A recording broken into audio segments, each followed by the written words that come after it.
Hey everyone, we're back with Fate Grand Order with Nahui Mictlan. Last time we got to chapter 9. Pretty close to the end of part 1. 2 more long sections to go. I did look up, don't be deceived. You see 4 arrows. The second and third arrow are extremely long. So I'm cutting this one up into 2. If anything, this goes right into battle, I think? What do I have to use? Ah, dang it. Okay, let's get... I'll actually look at what the servants are. Okay, when in doubt, especially because we have a Colin Sky, just bring like Morgan or Arcuid. And she's MP too. Let's bring her. Then my other Colin Sky up. Then when in doubt, Vlad, or should have probably someone AOE, right? Like someone safer AOE, like well, not Kiara here. The classes are all young. Summer, yeah. Admin, yeah, admins, that's a safe pick. Why can't we use... Oh! Well, right, I remember. Okay. Okay, I was confused. This Golden Sumo.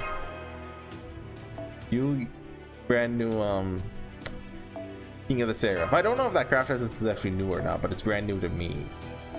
Give him Kaleidoscope and Plug Suit. Okay. The sham. Straight to battle or the lost city of water? Is this well Mexico City correlates to what's the name of the capital? It's the one that what's it? Which is built on like I don't really know things with them. You know, that's anywhere. Basically assets. But obviously, this is one here. Oh, it's excellent. Okay. Oh, it's fine. Come inside. Oh, what have you done? Oh, no. Actually, fine. I think this. Oh, just not. So thanks you. That's just guns. How do you get from here? How do you get through? Just, you know, like, that's not okay. Like, no use the officer. I got this all. Let's do it. Let's do it. Take that first. Probably just close the door. Okay. I got it. Oh, take it out of the next 5 minutes. Take it back. When he's old, I got it. Nobody's like, anyway. Okay, that's okay. Well, that's it.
That was a long fight right now.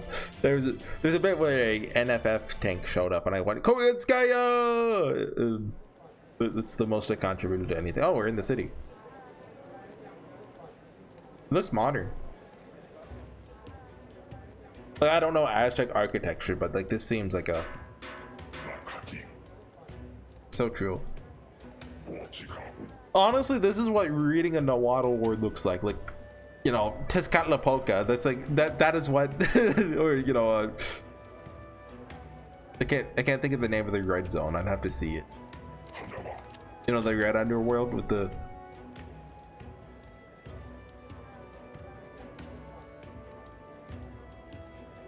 do we not have a mystic code with like Google Translate in it?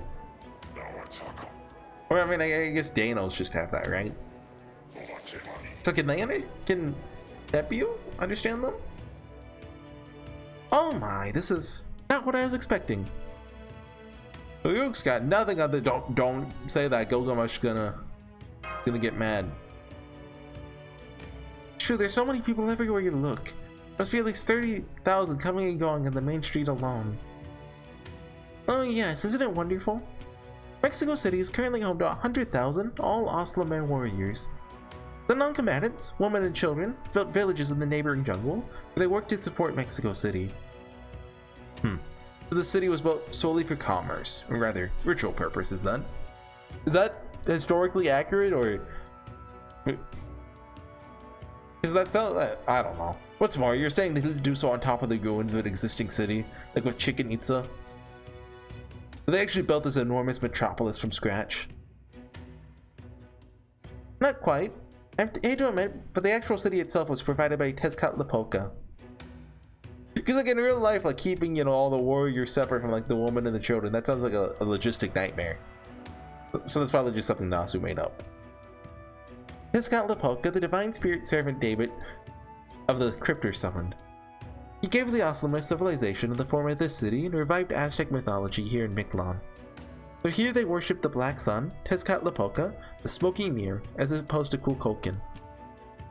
As a species, Oslomare are much weaker than Danos, thanks to their far greater numbers, their adaptability, and most importantly their aggressive nature, something the Danos entirely lack. They flourished, as you can see.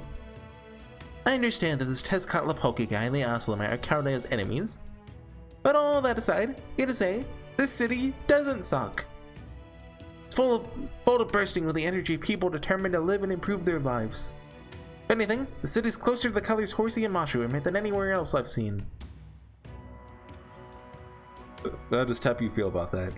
Young miss, as an aspiring leader, I must advise against making statements which might hurt or offend your supporters, especially when they're standing right beside you. What are you talking about? I'm not saying the Oslomare are better than the Danos or anything. You're not hear the all that aside part? Since if we're talking about who we like more, like Tepu 100 times more. It's way smarter and nicer than any Oslomare I've met. Oh, you like that? I want to protect that smile. Anyway, I think you've got a sense for Mexico City now, right? Let's get to the reason we came here. Caldega's abducted staff. Leonardo da Vinci, Sia Neltnom, Nemo, and Gadok. So just our first order of business should be to go find out where they're being held. Does that mean you think we should split up? Not sure that's a good idea.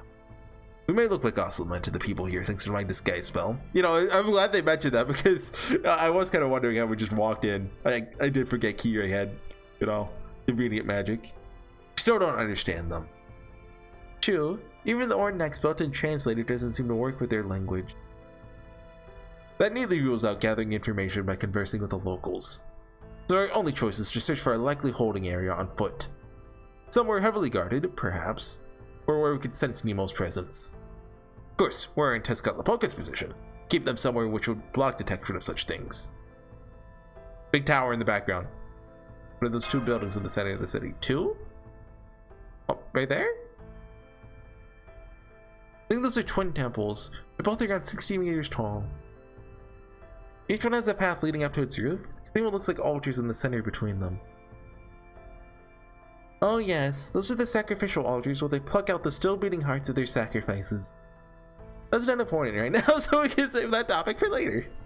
Those temples are dedicated to Tlaloc and Huitzilopochtli.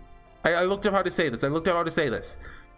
That is that a spoiler? Because, but I guess that wasn't known information at the time of part 1, but it's Huitzilopochtli, something like that. Huitzilopochtli's temple contains a divine space for Tezcatlipoca to rest, and Tlaloc's temple contains the throne of the Oslomare's king. Afraid your disguise spell won't work on Tezcatlipoca, Father Kotomine. Since he'll almost certainly kill us the moment he sees us, we keep our distance from those temples. What about David? David rarely comes to Mexico City. What, does he just hang out in the jungle? The 30 times I've come here, he was out in the jungle, investigating old ruins. Okay. Seems pretty clear that he was leaving city matters. That is, the war between the Danos and the Oslomare in Tezcatlipoca's hands. Also, he could focus entirely on his personal fieldwork. I swear, I still can't tell if he hates being a crypter or loves it. So who's... It's Leo Poetry. Okay, that was just a bonus dialogue. Or maybe it, if you choose Is Leo Poetry, you get a David option after that. It's said to be the Aztec tribal god of the sun and war. When the Aztec people lost their land and were forced to wander into Central America, Huitzilopochtli guided them to Mictlan, the Lake of the Moon. He's a war god who demanded countless sacrifices as fuel from which to move the sun. Said he wields the fiery snake U-Olga as a weapon, and that he has blue arms and legs. This has led to some people claiming he was actually the god Tezcatlipoca from Mayan mythology, where the Aztec people adopted him. Oh, Tezcatlipoca is Mayan. Right. Okay. Because, I mean, he is, you know, Kukulkan's... U-Olga is in Quetzalcoatl? Yes. Since Huitzilopochtli wielded U-Olga as a weapon, he was said to be the enemy of Quetzalcoatl. Well, never mind that. Sounds like we can go around the city as we like. Yeah, okay, so that correlates to, you know, because Quetzalcoatl and Kukulkan are the, you know, they're basically the same. I think I've heard that, well, no, that can't be the case because, never mind, I was gonna say, I thought I heard that, you know, Aztec mythology and Mayan are pretty much the same thing in the Nasuverse, but no, that can't be true because we're dealing with all these servants that are, you know, different names, basically same figure, you know, two sides of a coin, you know, like, obvious examples, back when we summoned, like, Mars, back in, what was it, Mars? Yeah, the Roman god of war back in Olympus. Then look, we can go around the city as we like, yeah? This will be my first time getting to see actual humans in their element.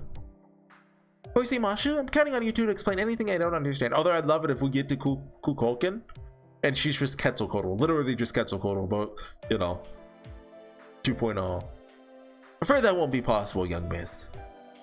Since we can't actually speak to anyone here, we'll need to make more effective use of our resources. Given the possibility of unforeseen complications, I think it'd be best if you and Tepu waited outside the city. What? How come? Because of my size, isn't it?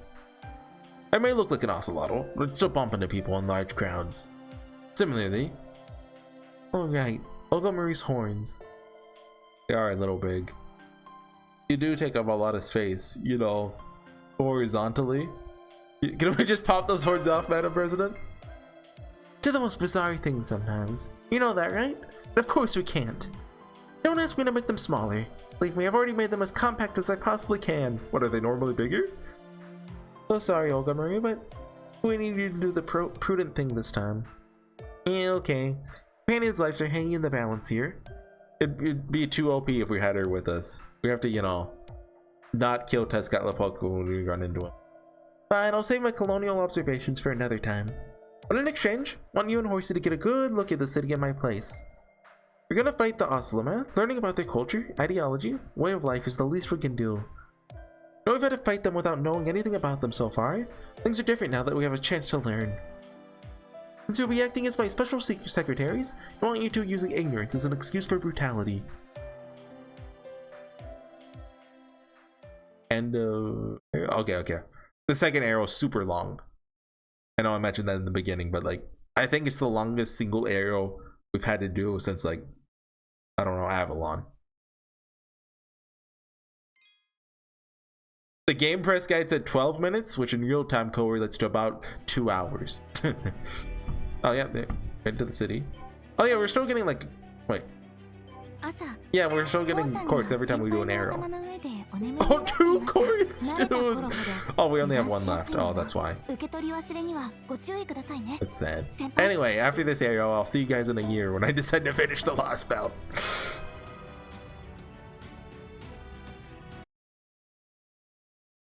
Okay, I'm like not. I always hate the, oh, we're entering a city for the first time, let's learn about it parts of Fate Grand Order. Like, you know, they always end up leading somewhere, you know, good, right? But like when we get to that part, like when we first arrive in a city, I'm like, oh my god, I don't care at all. So I mean, I assume in like the next couple of minutes I'll be like, oh, I'm so invested in the story now. But you know, before I get to that part, I'm just like, oh, come on, get on with it. Start checking the alleys off the main road. Things take a turn for the worse. Don't come rescue you on my motor. Yeah, okay. So why are we splitting the party? On my motorcycle.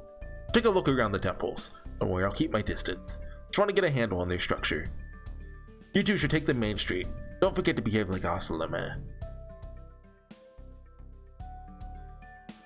Looks like we have a big street to cover. You know, I still don't know if I'm saying the name right, but I'm just sticking to it. It's a shame that we won't be able to talk to any of the Ocelema, since we don't understand their language. Abachot, make sure to be on standby. Yeah, I know. There are no child Ocelema in the city, so it'll only draw more attention if I materialized and used a disguise. Besides, I can always pop out and help you fight an emergency. Don't worry about me. You take your time looking around.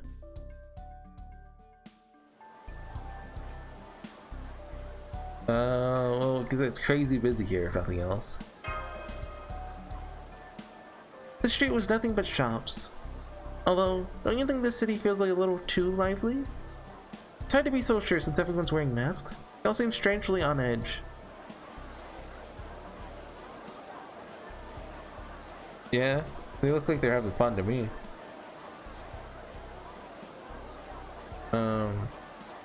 Well, you mentioned it. I don't know if I'd say lively so much as frantic, but yeah. Don't like this. Worried about those who were captured. No, it's dangerous, but I think we're going to have to talk to the Ocelema if we're going to get any information. Well, what do you mean you won't trade with me? Who is this? Last time you said this was worth the same as 10 rattlesnakes. Huh? Don't need any more because the ritual's tomorrow. I see. Oh wow, I wonder who they're sacrificing in the ritual. So you already have enough blood. That makes sense. Oh man, after all the work I put into catching these, trade for that beautiful beret. Senpai? I think that sounded like it's Castor Artoria. It's definitely the language of proper human history. Oh yeah, I wonder who this servant could be. This could be anyone. Like maybe it's Jaguar Man. You mean me? Well, thank you for talking to. That was great. Excuse me about the language you're speaking. Rather, we're speaking. Yeah. Oh, don't worry, sir. They're not speaking Dano's language. This is the new language Tezcatlipoca's Prius Daybit uses. Not easy to learn, but it makes for much more precise communication than also a lot of words and gestures, so it's very handy. I assume she has auto-translate on. Just be patient. Won't be long before you'll get to learn it in school, too. Now then, where were we? Nice to meet you, travelers. My name's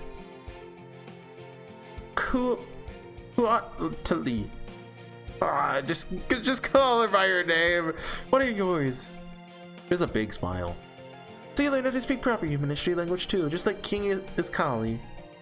Yeah. I guess you did too. Yep, it wasn't easy. It was so cool and stylish that I picked it up in no time. Are you impressed? Are you gonna compliment me? Never mind. Such direct praise can be kind of embarrassing. So how come you went out of your way to talk to me in a foreign language? Are you trying to beef up security ahead of tomorrow's ritual? Guess the rumors about Chaldean conquerors in the area must be true. Sorry, not a soldier myself. I just came to Mexico City today to get this beautiful jade beret. So I'm afraid I can't take part in the sacrificial ritual. I'm a landscaper and a farmer, not a fighter. All the female Ocelema do live outside the city, just like Kolinskaya has said. Not sure this lady knows too much about Mexico City, Master, but what do you like to do? Have you ever met somewhere before? Yeah, I doubt it.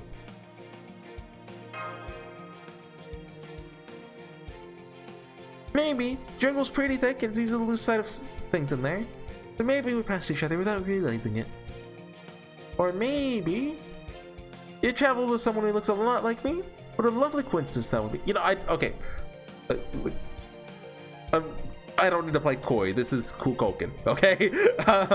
But is her design even all that like Quetzalcoatl? Like, hold on, I'm looking up Quetzalcoatl sprite. Like, if you just type in Quetzalcoatl, just a picture of a snake shows up. I mean, obviously she has a mask on, but I don't see it.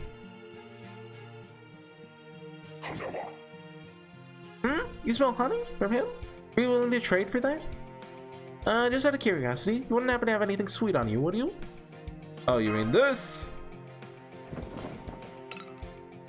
Oh, okay. Yeah. I was thinking about it. You actually pulled it out. They like that. Oh, wow. Don't need to understand what he's saying to know yet that the sus is really excited. Seems to be asking to trade for it. But no! This is a Gouda! Oh, you idiot! Here you go, then. Here you go. Giving this to me? May I ask why? Oh, this. Oh, okay. He gave him the honey. He gave this. Okay, okay. It's given to me, but I don't have any use for it. I doubt I'll ever meet someone who looks like you again. Okay, this is, you know, stumbling into success somehow. I see. So that's how you two think. Okay then, don't mind if I do. Humans never given me a present before. Let me tell you something that just might help you out. It's a way of thanking you. Chaldean conquerors King Iskali and Tescat Lapoka brought here, scheduled to be sacrificed to Mario. Oh, that's handy information that is, you know, not relevant to us at all as Oslo, right? Bashu, wink wink, nudge nudge. They all have special blood, so they've been chosen as sacrifices to the sun. If you wanted to say rescue them, she doesn't know. She has no idea. I'd get on that as quickly as I could if I were you. Otherwise, you might wind up having to fight all the 100,000 Oslo in the city at once. Then again, being clever is kind of what you people from Property Ministry are about. Isn't it, Horsey? She doesn't know. She has no idea. Wait, how did you know my name?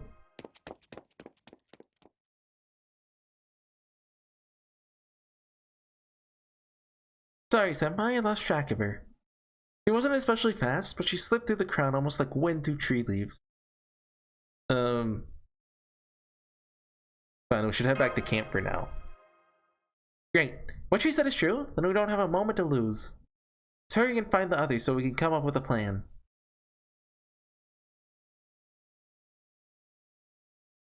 Oh, someone made a hut. Saying just a dinosaur is just standing next to an anime girl is still so weird.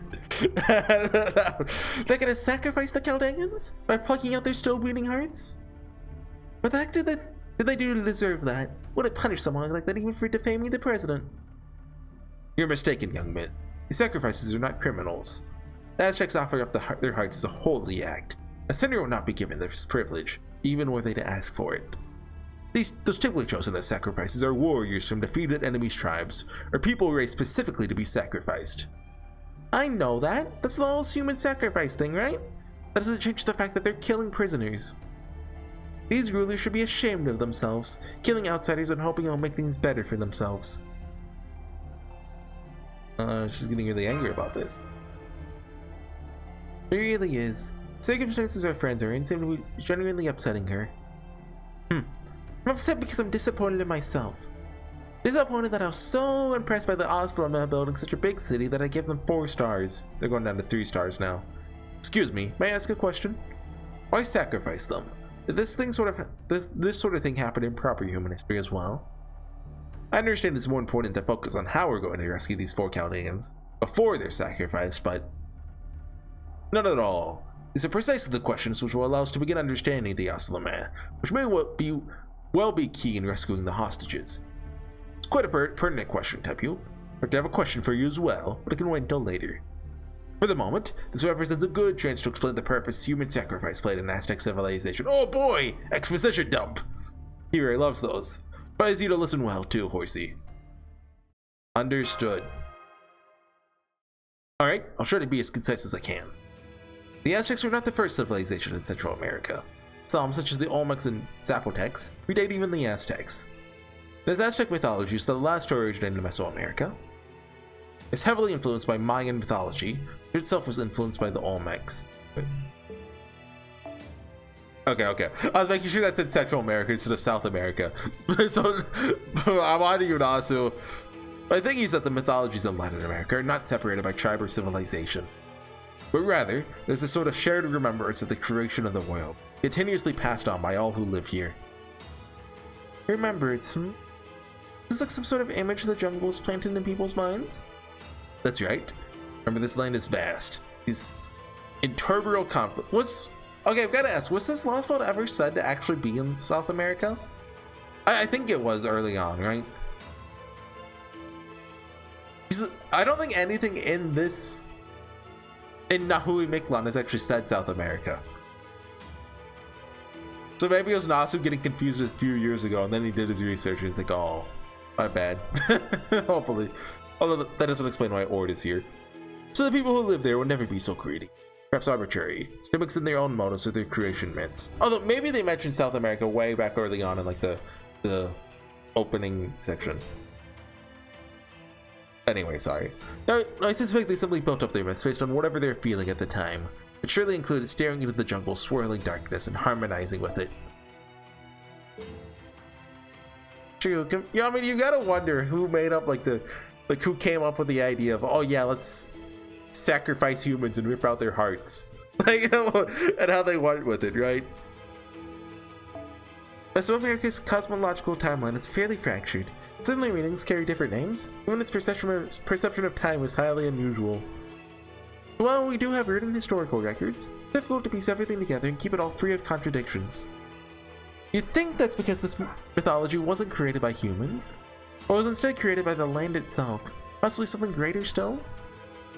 Indeed, people of Central America never kept large livestock, never used vehicles to transport anything, never rode animals. They never had like a wheelbarrow or anything. Like, did they have the wheel? But they had all the necessary knowledge to do so had they wished. I know, I remember reading, I do not know what culture it was.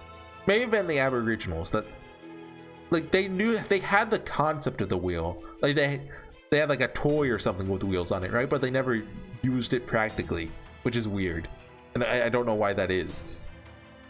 Can only assume they intentionally denied themselves any development which might have made their lives easier or more comfortable if it meant humans reigned supreme in the jungle. Or it could have been some kind of a Native American, even Aztec that I read about, but contrast to this, they were intensely interested in astronomy. Unusually so, one could argue. Their astronomical techniques were by far the most accurate of any other ancient civilization. Suffice to say, they're extremely interested in, as well as respectful and fearful of outer space. Why? The answer is obvious. Don't say Safar, don't say Safar, don't say Safar. Their ancestors were once threatened or even victimized by something which came from it.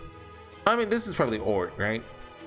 Their memories of the very land they lived in told them that their world had once been destroyed by something alien to it. In fact, in Aztec mythology, the world meets its end several times. Do you know how many times, Horsey? Is it gonna be 9? I don't know though. I think it was. That's right, 5 times. Okay, 4 to be precise. Since in Aztec mythology, the 5th time is the age we're living in right now. While there are tales of the world itself being destroyed in other mythologies, tales of it. I mean, if there's 4, that's how many underworlds there are, right? I think. If I understand how Nahui Mictlan is structured.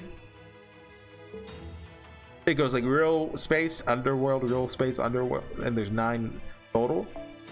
Suffice to say, in Aztec civilization, really in all of Central America, the land holds clear memories of devastation and rebirth. The people who live there took that as a lesson. See, if something like that were to happen multiple times, it would be sensible for people to learn from it and prepare for it. So you say they learned to practice astronomy. Their way to address the dangers they saw was these human sacrifices? Indeed. The Aztecs believed the world would end every 52 years. Years? Supposedly take place on the day there are 2 calendars at a year's 365 days, Tepu. Their agricultural calendar and their sacred calendar are aligned. Should I give that a try? Shu Pohuali and Tono Puhali. On this day, the sun would lose its power, the world would be plunged into darkness. And that is a very brief overview of Aztec eschatology. What is eschatology? During the twilight of this day, the Aztec people would hold a grand ceremony in their capital city of Tenochtitlan. That's the one! People would put out each and every fire in their homes and village, to symbolize the old year. They'd then offer their own blood for the ceremony, fervently praying for the sun's return out of fear tomorrow may never come. Aztec priests, filled by the fervent wishes of their people, would tear the still beating hearts from the sacrifices, offer them to the new grand fire, symbolize the new cycle. The belief was that this would grant the sun sufficient power to keep the world alive for the next 52 years, allowing the world to be reborn. Human sacrifices are neither an offering to the gods nor a means of controlling the populace. They're the embodiment of the people's wish for the world to be born again. In Aztec mythology, there's no way to save the world from devastation. It is inevitable. That was the common understanding among all the people of Central America. The fact that they simply accepted the sun's death and the world's end as facts of life goes to show how harsh and unforgiving life must have been for them. Can't believe it. You're all from proper human history. You're also gentle and rational. Take such utter madness so seriously. Did no one point out to them that the sun operates quite independently of any human intervention? Madness or not, this was their truth. Only those who were alive at the time can take issue with it. All we can do now is remember and record their experiences. That being said, I believe that in terms of magecraft, this was all very much real. Fact is, once the Aztecs stopped making human sacrifices, their empire came to an end. Their mythology and their world stuck completely gone. Huh? That's news to me. Is this just your own weird interpretation of things? This interpretation is all in keeping with their mythology, Kolinskaya. You may recall, he's smiling, I'm scared. You may recall that earlier, Tez said that Tezcatlipoca and Quetzalcoatl used to feud. But I never said what it was they were feuding over. For everything I've told you, perhaps now you can say what it is they disagreed on, Horsey. Pro wrestling and guns? Choosing that one. Exactly what is the Quetzalcoatl you know like? Kind of meat-headed noblewoman? Well, no matter. Quetzalcoatl would always have been delighted to see the human race living well now. See the land's boast of flourishing civilization. At any rate, the correct answer is the ritual of human sacrifice. Some legends have posited that, of the Aztec pantheon, Quetzalcoatl was the only god who opposed human sacrifices. Tezcatlipoca, on the other hand, was all for it. You can learn a great deal about these gods' natures from this conflict alone. Tezcatlipoca believed strongly in upholding the land's teachings and protecting the Mesoamerican people. Meanwhile, Quetzalcoatl believed people's lives could and should be better, wanted to get rid of what he saw as old-fashioned, obsolete beliefs. Does this have real-world backing, or is this entirely just Nahui making it up? When Spaniards first arrived in Central America in the 16th century, they were astonished at the Aztec Empire's prosperity, the glittering city of Tenochtitlan. One can imagine them saying something like, "This must be the greatest water-top city in the entire world!" Yet, they not only continue the barbaric practice of human sacrifice, it remains a core part of their religion. Spaniards quickly found similarities between Quetzalcoatl and the Christian saints, so they decreed him the good god. And almost by default, Tezcatlipoca, his rival and opposite in many ways, was labeled evil. In spite of this, Moctezuma II, I swear, at least in maybe the English version of it, it's an N. So maybe, I guess it's the Nahuatl name has a C and it's pronounced funny, so I don't know. The king of Tenochtitlan at the time not only led Hernan Cortez, leader of the Spaniards and eventual conqueror of the Aztecs, into his city. You may recall he did so with open arms. But why did he invite Cortez into his city? Some say it's because he believed Cortez was Quetzalcoatl, whose second coming was prophesied after his vanishing. But that doesn't quite make sense. Tenochtitlan, can you stop moving to the side, Kira? I'm scared. Tenochtitlan worshipped the grain god Tlaloc and the tribal god Huitzilopochtli at the time. So why would the king be so willing to welcome Quetzalcoatl, whose legend states he opposed the very ritual sacrifices city's gods encouraged? Now that you mention it, it doesn't make sense. People say Cortez tricked Montezuma II. Thinking about it though, it seems like just as possible Montezuma II was actually using Cortez himself. Exactly. The historical record tells us Moctezuma II was relatively weak compared to the other well-known rulers. But he was also wise, open-minded, and above all, had the vision to imagine a better future for the Aztec Empire, sharing similar values to Quetzalcoatl. Maybe that he believed the Aztec Empire's neighboring tribes would eventually destroy them, and he brought in an outside power in the form of the Spaniards. For that to happen, he would know you'd have to destroy the foundation of human sacrifice upon which their culture was built. When Cortez showed up and was said to be the second coming of Quetzalcoatl, Moctezuma II saw him as a tool to be used. So he invited the conquistador into his city, knowing he was poisonous. But then he found himself on the losing side of the game the two of them were playing. Cortez was a foreigner. He knew absolutely nothing of Mesoamerican cultures. So my guess is that Moctezuma II thought it would be easy to make use of him. But before he and Moctezuma met, Cortez met a woman who would prove to be his very own good luck charm. A local woman named Malitzin, nowadays nicknamed La Malinche. Is this? Oh, hold on, I'm fact checking this one. La Malinche. Mexican interpreter. Okay, yeah. Okay, she's a Nahui woman, became known for contributing to the Spanish conquest of the Aztec Empire. Okay. She was an interpreter, advisor, and intermediary for Cortez. Okay. Oh, okay. She was one of the 20 enslaved women given to the Spaniards in 1519 by the natives of Tabasco. Wait, is Tabasco a place? Is that where they make the sauce at? It's gonna be named after that, right? Cortez chose her as a consort and later gave birth to their first son, Martin. Okay, New Spain. They called it New Spain? I assume it's... yeah. Okay. The daughter of a noblewoman, La Malinche was an intelligent woman who had been sold to a rival tribe as a slave. She was then taken by Spaniards as spoils of war after they defeated La Malinche's new tribe in battle. Her noble background and education meant she had no trouble learning their language. I mean, I feel like being educated doesn't make it any easier to learn a completely foreign language with little resources. She taught Cortez about the Aztec Empire's language and culture, investigated its weaknesses for him. And consequently, I believe Moctezuma II was the one who wound up deceived. The Aztec Empire fell to the Spanish one. Said that the Spaniards' victory was a miracle, as they only had 600 cavalry to the Aztecs' 200,000 soldiers. Truth is, La Malinche was the true cause of the Aztec Empire's downfall. Actually, she was Quetzalcoatl the whole time. Her and a coalition of all rival tribes the Aztecs have been subjugating for years. Though of course, once the Aztec Empire was gone, Spaniards would go on to eradicate those other tribes as well. I see.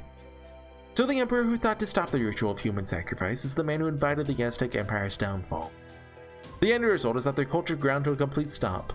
Thus, paradoxically, it went better for the ritual to continue. Is that your argument? Yes, though if only we set aside questions of ethics and human rights. He just set those aside and we don't care about those.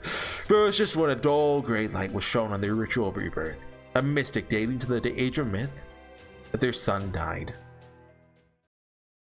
Now, here's my question for your Tapu. Has the sun in Mictlan ever gone out? It goes out for 5 days every year, right? Oh, so that's why I brought this up. Well, this is the fake sun. Is there a real sun? Yes, it has. Never experienced it myself, but they say that once, ages and ages ago, Malo was covered in shadow and the sun was lost. The Danos refer to that event as the Night of Dread. The sun disappeared and night lasted for what seemed like an eternity. So if Mictlan's sun has in fact been lost before, the Oslama are actually somewhat justified in practicing this ritual. They truly have brought proper human history's Aztec culture back to life. This means stopping the ritual of sacrifice itself would be tremendously difficult. One young move and would be fighting a war against 100,000 Oslama. Just give him Konganskaya as, tribute. I doubt that's a war that supposed conquerors can win. Seems that the best course of action open to us is likely rescuing the hostages at an opportune moment in the ritual and escaping as quickly as we can. By the way, Tapu, didn't Kukulkan say not to do that? Do you know anyone who could tell us more about this Night of Dread? Only heard the priest speak of it, then only to say that it had happened. The only ones who would know more are Kukulkan, the observatories... No, never mind. There may be a detailed record in this solar sojourn, Chicken Eats his throne room. Understood. Perhaps we'll get a chance to see it later then. Aw man, do we have to go back? I was hoping we'd just keep going forward. Although I guess the story would end pretty quickly, huh? Running out of layers. At any rate, thank you for your patience. Let's return to the matter at hand. Tomorrow, the captured Chaldeans will be used as human sacrifices. The only way we could stop that is by rescuing them before the ritual begins. However, I'm afraid I have some very unfortunate news to share in that regard. The prisoners are being kept underground, beneath Tlahloc's temple. What's more, the temple is guarded by a frankly absurd number of armed Oslama. Never mind rescuing them again from their cells. We wouldn't even be able to get close. So you already knew where they were being kept. No wonder you took your time with all the ritual talk. The look on your face is anything to go by. You've reached a conclusion too. Guessing it's probably the same as mine.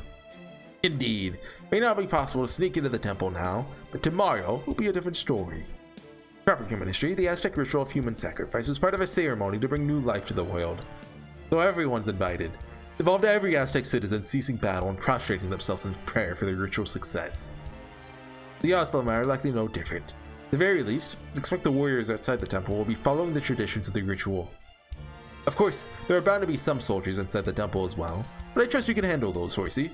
Yeah, just, a couple guys, don't worry. So the plan is, we sneak into the temple right before the ceremony and get everyone out. Correct. Of course, you'll require a route suited to sneaking in. Believe our capable bunny here can look into that.